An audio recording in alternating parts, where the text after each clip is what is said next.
America is essentially a dream. It is a dream of a land where men of all races,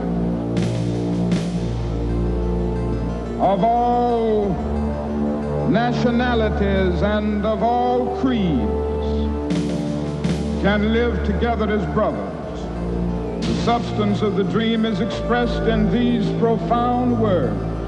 We hold these truths to be self-evident, that all men are created equal.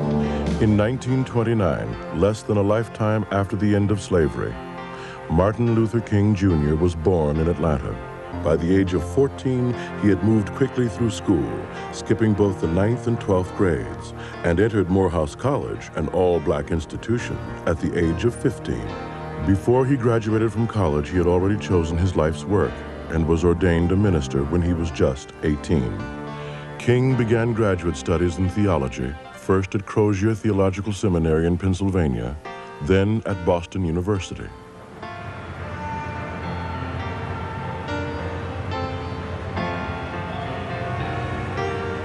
While in Boston, he met Coretta Scott, a music student and, like King, a Southerner.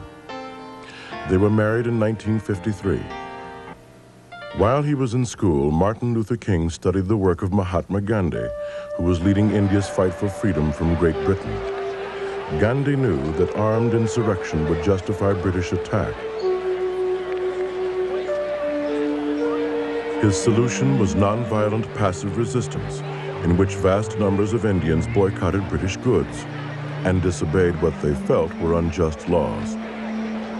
Relentless, nonviolent mass confrontation eventually forced the British to abandon their claim to India. Martin Luther King saw that Gandhi's nonviolent approach to the struggle for freedom in India could work in the struggle for equal rights in America. The year was 1955. King's first job as a minister was at the Dexter Avenue Baptist Church in Montgomery, Alabama, just across the street from the Alabama State Capitol. Black bus riders who paid the same fare as whites were required by law to give up their seats to white riders and move to the back of the bus as the whites boarded. When all seats had been taken away by whites, the black riders had to stand. When a black woman named Rosa Parks refused to give up her seat, she was arrested. We, the Negro citizens of Montgomery, have been engaged in a nonviolent protest against injustices and indignities experienced on city buses. On Monday, December 5th, 1955, there were no black passengers on the buses of Montgomery.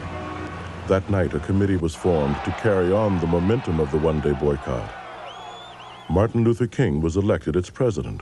We go back to the buses, let us be loving enough to turn an enemy into a friend. At the age of 26, in his first action as leader, King gave an electrifying speech calling for an active refusal to cooperate with what he deemed an evil system. We will be able to emerge from the bleak and desolate midnight of man's inhumanity to man to the bright and glittering daybreak of freedom and justice. For Dr. King, the key to victory would be in never resorting to violence.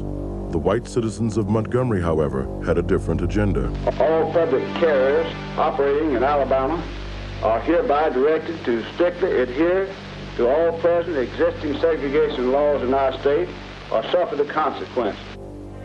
More and more blacks began carpooling to ensure the bus boycott would succeed. We, the Negro citizens of Montgomery, Alabama, do now and will continue to carry on our mass protest.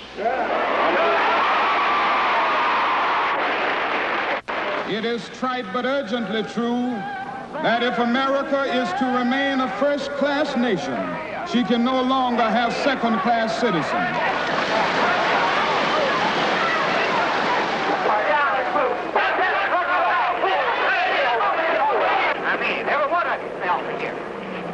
Boy, get off of here. Get off of here. Death threats against King came almost daily.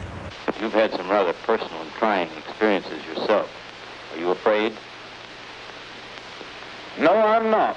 My attitude is that this is a great cause, it is a great issue that we are confronted with, and that the consequences from my personal life are not particularly important.